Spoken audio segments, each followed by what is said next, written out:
section of John Gospel in which we're looking at the events leading up to the crucifixion of Jesus. We've seen in chapter 18 the arrest of Jesus in the garden, Jesus then being taken before the Jewish authorities for questioning, and John doesn't go into too many details about that aspect of Jesus' trial, and combined with that were the experiences of Peter's denial. And then from chapter 18 verse 28 we have a long account. John spends longer on this part of Jesus' trial than the Jewish trial, and longer than any of the other gospel writers in Jesus' appearance before the Roman governor Pilate. And we began looking at this 2 weeks ago. We looked at the first part, verses 28 to 32, when Jesus had been taken from the house of Caiaphas to the Praetorium, the Roman governor's residence there in Jerusalem. The Jews, we were told, didn't enter the Praetorium. They stayed outside because they didn't want to defile themselves, ceremonially defile themselves, and so be unable to eat the Passover. And so Pilate had to go out to them and to ask them what accusation they were bringing against Jesus. And they answered sort of in an offhand manner, if this man were not an evildoer, we would not have handed him over. Pilate told them to take him yourselves and judge him by your own law, and they said that it's not lawful for us to put any man to death. So they've already decided what they want the outcome of this to be, the death of Jesus.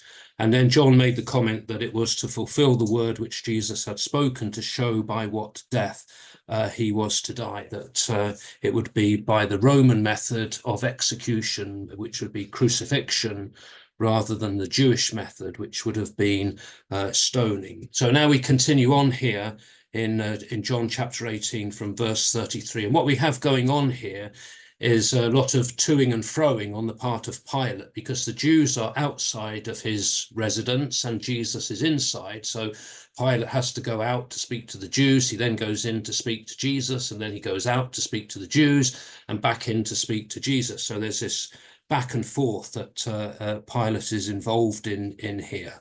So we read here chapter 18, verse 33 down to verse 40. So Pilate entered the Praetorium again and called Jesus and said to him, "Are you the King of the Jews?" Jesus answered, "Do you say this of your own accord, or did others say it to you about me?" Pilate answered, "Am I a Jew?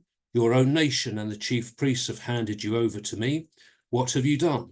Jesus answered, "My kingship is not of this world. If my kingship were of this world, my servants would fight, that I might not be handed over to the Jews, but my kingship is not from the world." Pilate said to him, "So you are a king?" Jesus answered, "You say that I am a king. For this I was born, and for this I have come into the world, to bear witness to the truth. Everyone who is of the truth hears my voice." Pilate said to him, "What is truth?" After he had said this, he went out to the Jews again and told them, "I find no crime in him, but you have a custom that I should release one man for you at the Passover. Will you have me release for you the King of the Jews?" They cried out again, "Not this man, but Barabbas." Now Barabbas was a robber.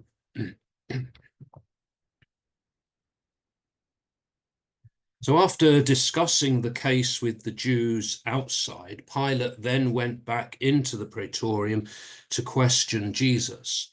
And in all four Gospels, the first question that Pilate asks Jesus is the same: "Are you the King of the Jews?" And this question shows that more must have been said to Pilate by the Jews than John has recorded in the earlier verses there. They must have told Pilate that Jesus has made this claim.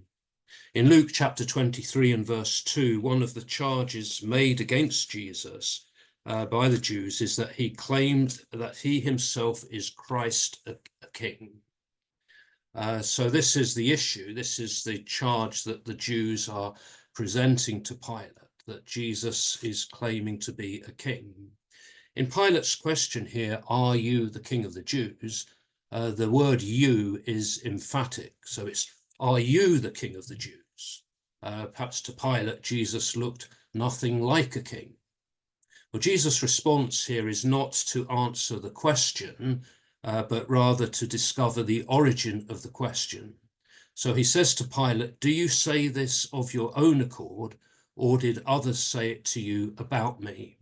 And the difference here is that if Pilate had come up with this question himself, perhaps he would have been thinking of Jesus as a political king. But if he has been asked the question at the prompting of the Jews, then they would have been thinking of Jesus' claim to be the Messiah king. So if the question was Pilate's own, then the answer would be no, Jesus was not a political king. But the question has come from the Jews. If the question has come from the Jews, then the answer must be yes, Jesus was claiming to be the Messiah king. So the answer to the question really all depends on what type of king you're thinking of, what type of king is meant in the question. But Pilate reacts abruptly to Jesus' response here. He says, "Am I a Jew? Your own nation and the chief priests have handed you over to me. What have you done?" So Pilate is really trying to draw out some information from Jesus.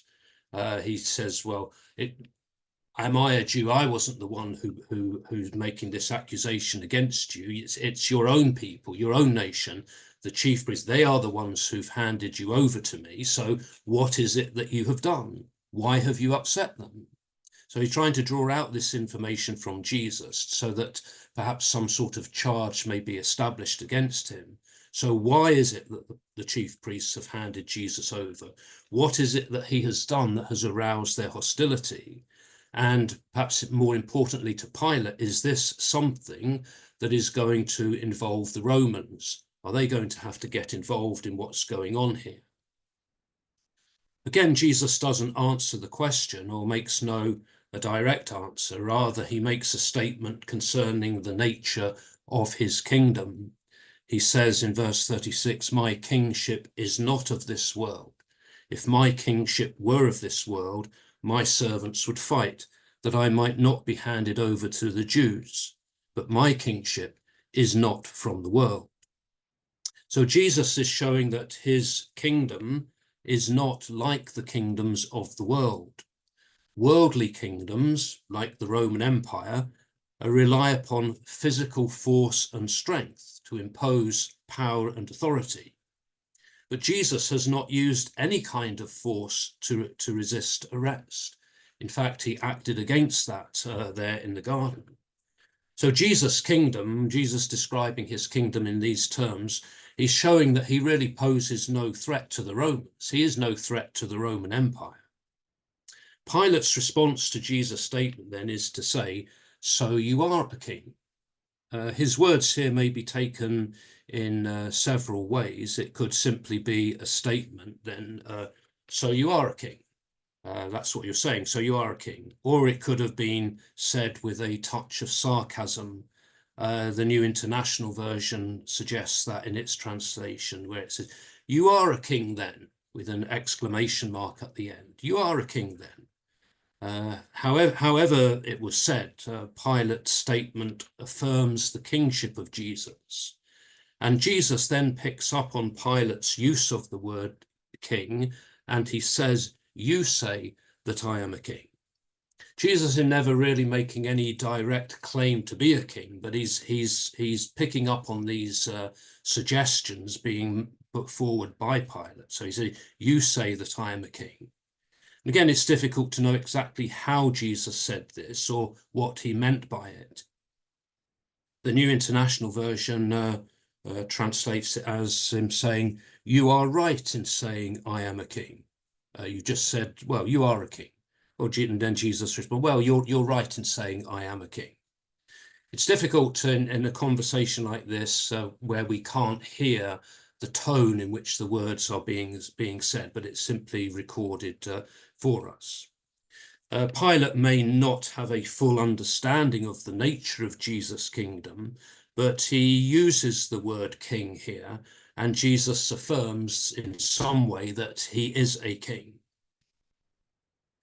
Jesus then continues by saying, "For this I was born, and for this I have come into the world, to bear witness to the truth.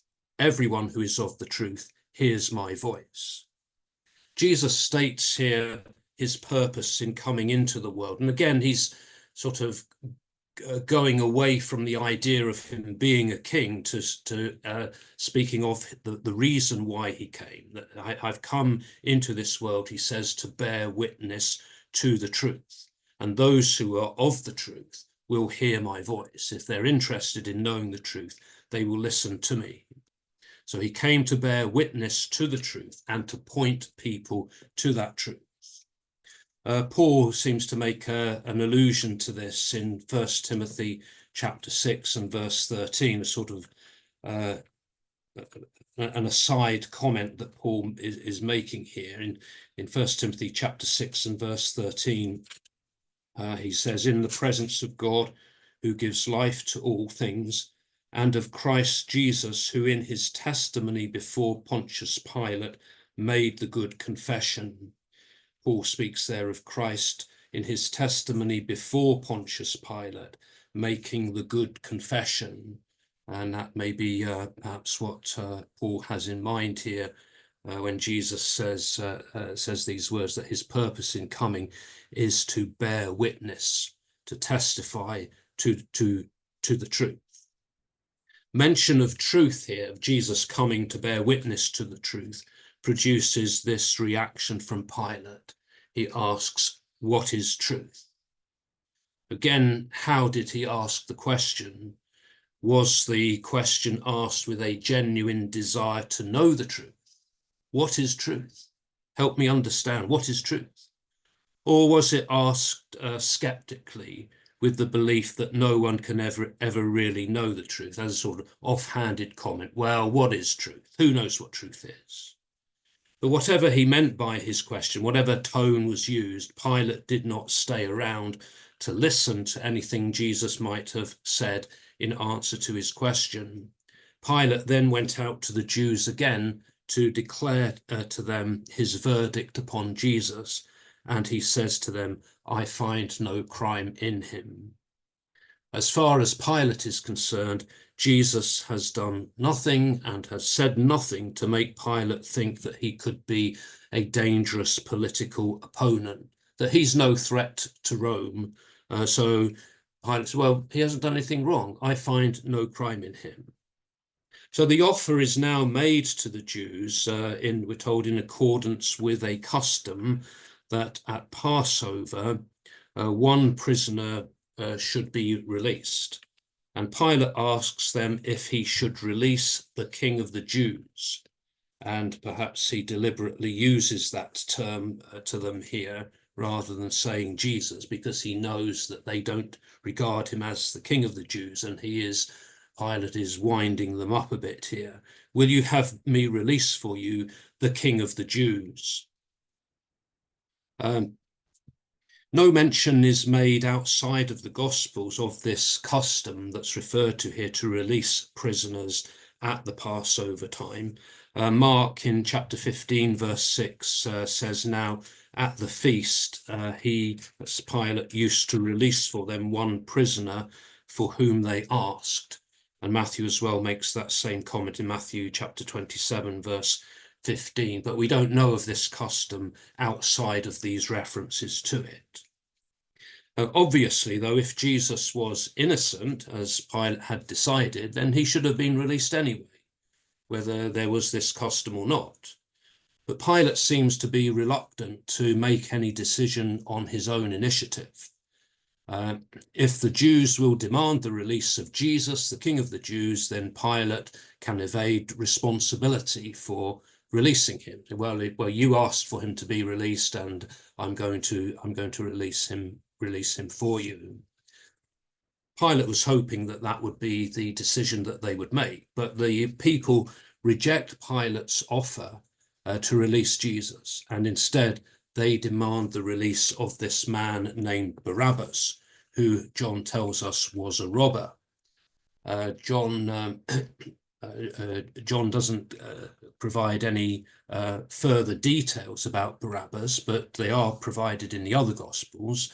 Matthew chapter 27, verse 16 and verse 20 tells us that Barabbas was a notorious prisoner, and it was the Jewish leaders who persuaded the people to ask for Barabbas.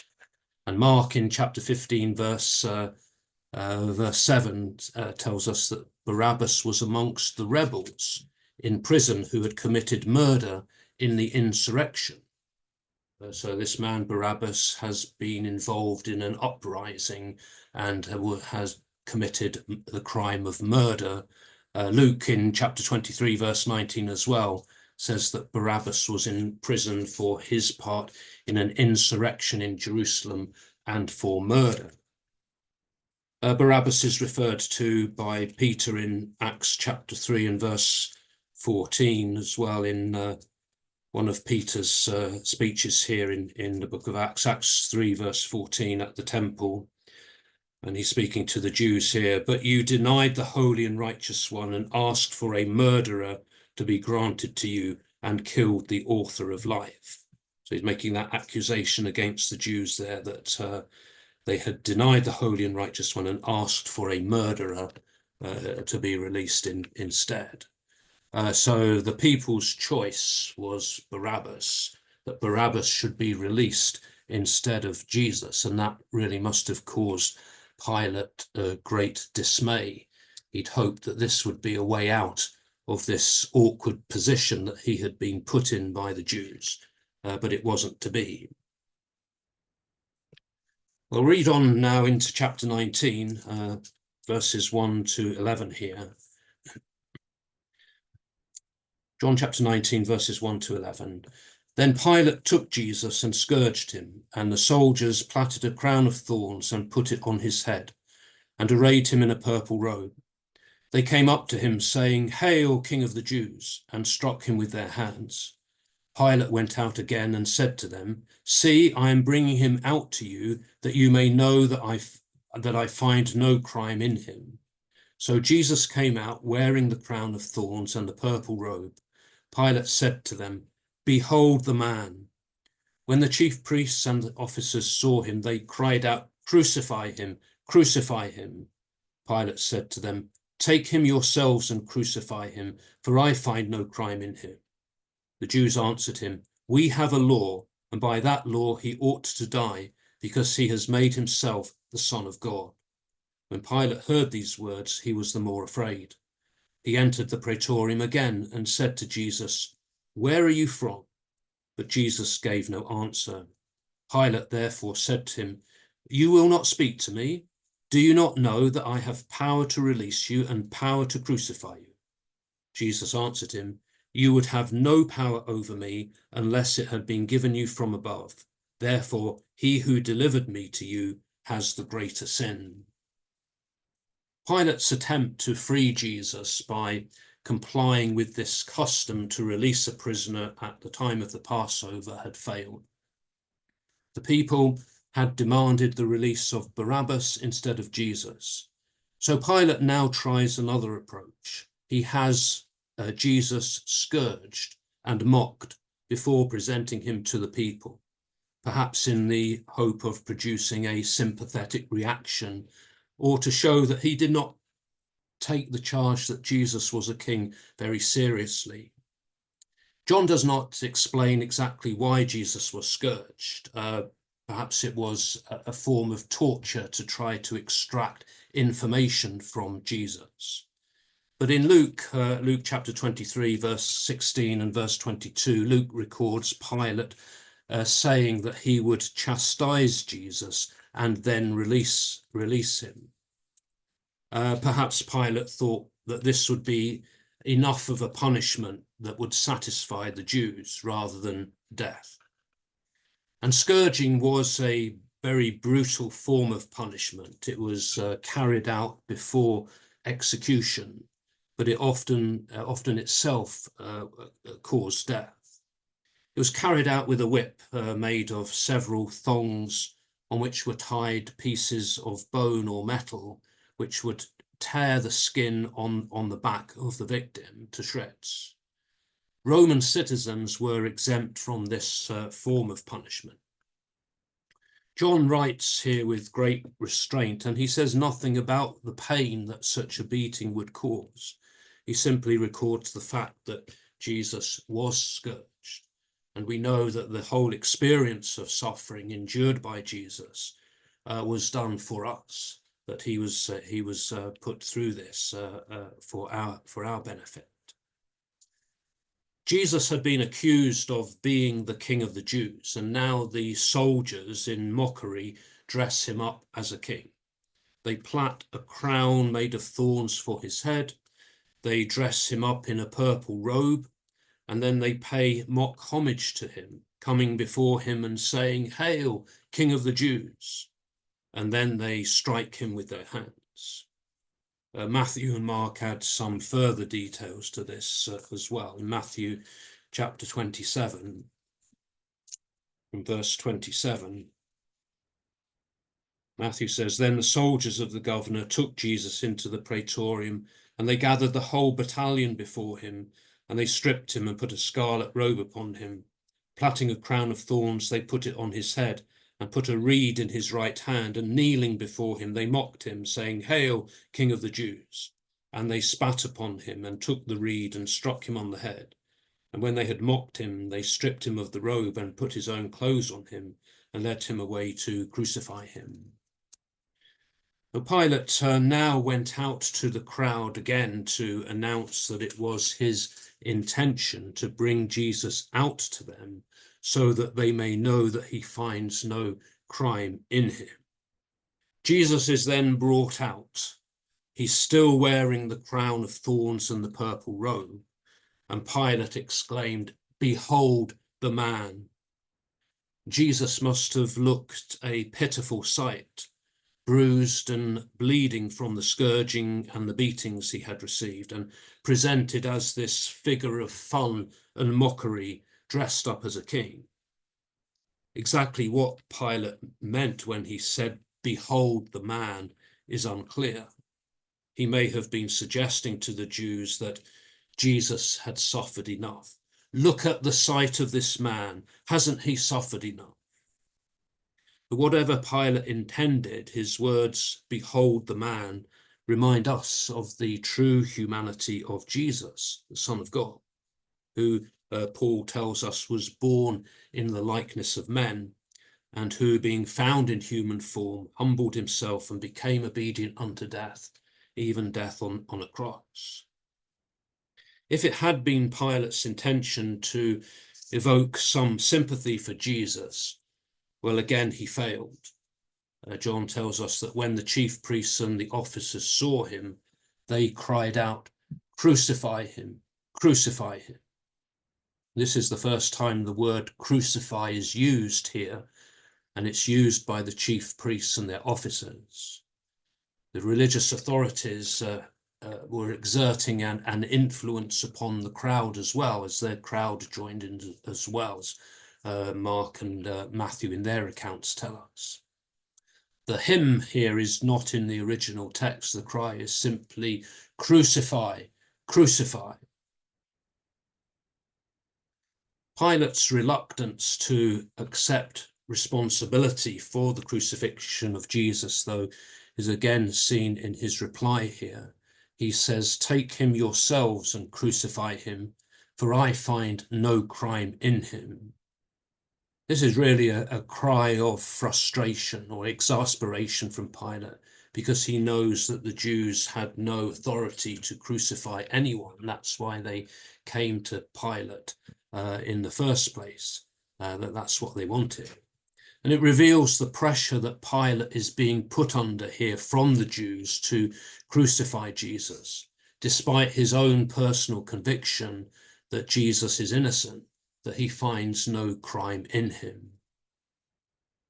The Jews can sense Pilate's frustration with the situation, and they apply a bit more pressure upon him by referring to their law concerning blasphemy. They say, "We have a law, and by that law he ought to die, because he made himself the Son of God." The law they're referring to may be from Leviticus chapter 24 and verse 16, which says, "He who blasphemes the name of the Lord shall be put to death. All the congregation shall stone him, the sojourner as well as the native, when he blasphemes the name, shall be put to death." That was what their law said. Blasphemy was punishable by death. Pilate may have found no crime in Jesus, but the Jews want Pilate to look at the situation from their point of view and see that Jesus is guilty of breaking their law. Okay, he may not have broken your law, but he's broken our law. We have a law which says that someone who claims to be God is committing blasphemy and should be put to death. And when Pilate hears what their real accusation against Jesus is, he is afraid. In verse 8 here, John says, "When Pilate heard these words, he was the more afraid." And the words he hears that make him afraid here are the words, "because he made himself the Son of God." And that got Pilate's attention. This reaction from Pilate would seem to suggest that Pilate considered it a real possibility that in some way Jesus was divine, that there was some connection there. He may also have been affected by the message from his wife, which he'd received about a dream she'd had about Jesus. John doesn't record this, but Matthew in chapter 27 and verse 19 mentions the message that he received from his wife, telling him to have nothing to do with this man. So it is perhaps a superstitious fear that Pilate is displaying here when we're told that hearing these words, that Jesus made himself the Son of God, that made him afraid in some way. So Pilate then went back into the praetorium to question Jesus again, and he asks him, "Where are you from?" There's some sense, some sort of doubt coming into Pilate's mind here about all of this. And who are you really? Where have you come from? Again, Jesus does not answer him. If Pilate had thought more closely or more carefully about Jesus' earlier words, he would have understood where Jesus came from, because Jesus has already told him the reason why he has come, that he's come from above and come into this world in verses 36 and 37 of chapter 18 there. Well, Jesus' silence, his failure to answer the question, produces this remark from Pilate. He says to him, "You will not speak to me. Do you not know that I have power to release you and power to crucify you?" Pilate seems indignant that Jesus won't speak to him. And Pilate emphasizes that he's the one with the authority over Jesus. Jesus' life is in his hand. That I am the one who you would have. I'm the one who has power over you. And he realizes, Pilate realizes that final responsibility for what happens to Jesus rests with him. At least that's what he's claiming. I have power to release you and power to crucify you. Well, Jesus responds to that with these final recorded words of Jesus to Pilate, in which Jesus points out that any power Pilate may have is his only because it has been delegated to him. Jesus says to him, "You would have no power over me unless it had been given you from above." So ultimate power, ultimate authority rests with God. And any power that is exercised by human rulers is always a delegated power. Since Pilate only has power because it has been allowed to him, Jesus then concludes, "Therefore, he who delivered me to you has the greater sin." That would perhaps be a reference to Caiaphas and the other Jewish leaders who had handed Jesus over to Pilate. Back in chapter 18 and verse 30, we were told that they made the claim, if this man were not an evildoer, we would not have handed him over. And in verse 35, Pilate says to Jesus, "Am I a Jew? Your own nation and the chief priests have handed you over to me. What have you done?" So the handing over was done by the Jewish leaders, and in particular Caiaphas. So full responsibility for Jesus then, what happens to him, does not lie with Pilate alone. Pilate is responsible for his own actions in this case, and there are others who also bear responsibility for their actions. And Caiaphas's sin was greater, since he had acted with knowledge and determination, whereas Pilate had acted more out of ignorance. Reading on here, chapter 19, verses 12 to 16, final section we'll look at this evening. John says, "Upon this, Pilate sought to release him. But the Jews cried out, 'If you release this man, you are not Caesar's friend. Everyone who makes himself a king sets himself against Caesar.' When Pilate heard these words, he brought Jesus out and sat down on the judgment seat at a place called the Pavement, and in Hebrew, Gabbatha. Now it was the day of preparation of the Passover. It was about the 6th hour. He said to the Jews, 'Behold your king.' They cried out, 'Away with him, crucify him.' Pilate said to them, 'Shall I crucify your king?' The chief priests answered, 'We have no king but Caesar.' Then he handed him over to them to be crucified." Jesus' words had confirmed Pilate's opinion that he was innocent, and he sought once again to release Jesus. However, the Jews remain adamant that Jesus should not be released, but should be crucified. And this time they suggest that Pilate would not be showing loyalty to Rome and the emperor if he released Jesus. "If you release this man, you are not Caesar's friend. Everyone who makes himself a king sets himself against Caesar." Jesus, they argue, has set himself up as a king. Therefore, he must be challenging Caesar. And if this is the case, then Pilate has an obligation to show loyalty to Caesar and to crucify Jesus. And although the Jews do not say so, their implication here is that if Pilate should release Jesus, then they will make sure that Caesar hears about this, and Pilate will then lose his job. He'll be deposed from his position as governor, may even be put to death for it. So when it comes down to a choice of acting justly towards Jesus or protecting his own position, Pilate is going to choose to protect himself. And mention of Caesar and this implied threat now motivated Pilate to act. In verse 13, John says, "When Pilate heard these words, he brought Jesus out and sat down on the judgment seat at a place called the Pavement, and in Hebrew, Gabbatha." So the scene is set here for the official pronouncement of sentence. And John then adds a note of the day and the time when this took place. He says, "Now it was the day of preparation of the Passover. It was about the 6th hour." The phrase here, "the day of preparation of the Passover," probably means that it was the day before the Sabbath of the Passover week. The day before the Sabbath, what we would call Friday, was referred to as the day of preparation. And concerning the time of day when the sentence was pronounced, John says it was about the 6th hour. Mark, in his account in chapter 15, verse 25, tells us that Jesus was crucified at the 3rd hour.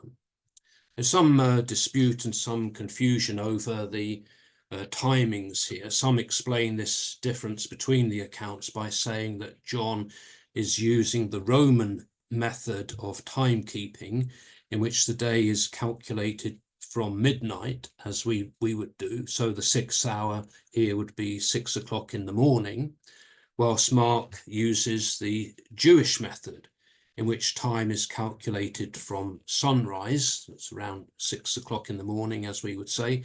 So Mark's third hour would then be 9 o'clock in the morning.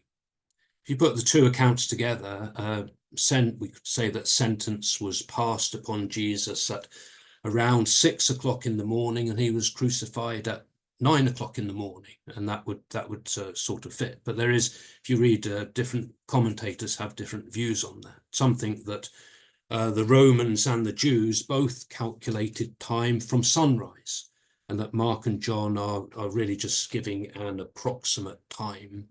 One commentator says people in antiquity did not have clocks or watches, and the reckoning of time was always very approximate. The third hour, that's Mark's account, may denote nothing more than a time about the middle of the morning, whilst about the sixth hour, as John says, can well signify getting on towards noon. So late morning would suit both expressions, unless there was some reason for thinking that either was being given with more than usual accuracy, and no such reason exists here. When Pilate brings Jesus out before the people, he does not pronounce sentence upon him, but he simply declares, "Behold your king." Again, he's winding the Jews up here when he refers to him. "Behold your king, here is your king." To Pilate, Jesus was not a king in the sense that he understood the term. And so he's perhaps mocking the Jews here in suggesting Jesus is their king. Here is your king. This is what your king looks like. And this simply provokes the Jews even further, and they cry out, away with him, crucify him. But again, Pilate is, he's trying to get the better of them here, and he says, "Shall I crucify your king?" So he refers to Jesus again as your king. And this time John says it was the chief priests who answered, "We have no king but Caesar."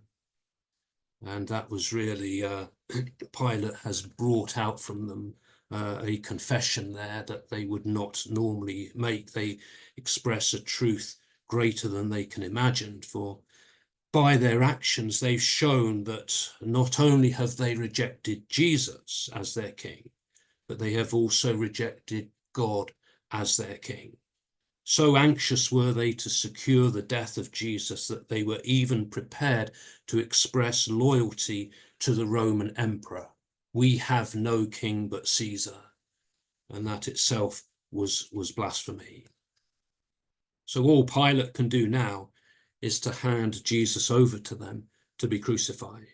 And so the Jewish leaders finally had their way. As Luke in his account tells us that Jesus, he delivered up to their will. We see this political game that has been going on here between Pilate and the Jewish leaders, and Jesus is the one who's caught up in the middle. We've seen the choices that Pilate was faced with, that what decision was he going to make? He was convinced that Jesus was innocent, that Jesus had committed no crime, and yet for his own political survival, Pilate was prepared to hand Jesus over for crucifixion. So a few questions to consider here. How would you describe Jesus' conduct before Pilate? What was Pilate's relationship with the Jewish leaders? In what ways is Jesus' kingship not of this world? What do Jesus' words to Pilate tell us about the nature of power? And despite believing Jesus was innocent, why did Pilate finally hand him over to be crucified? A few things to think about there. So if you have any thoughts or other questions or comments, then please feel free to